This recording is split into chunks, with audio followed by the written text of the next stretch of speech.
ඉඩම මුදුනම.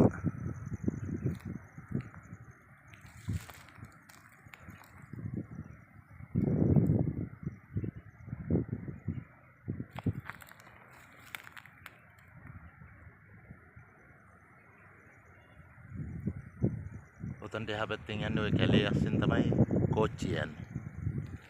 මම මිදල් ගස්සින්න ඊළඟ ස්ටේෂන් එක ඔහොයි.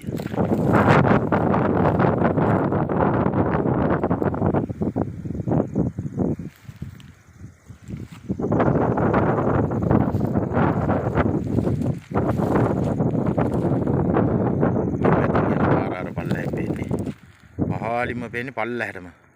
ඉඩමේ හිරවලෙම පාවුලෙම යන පාර. පාරවල් තුනක් තියෙන උඩටම එන්න එකක්, මැද එකයි, උඩ මුදුනටම එන්න.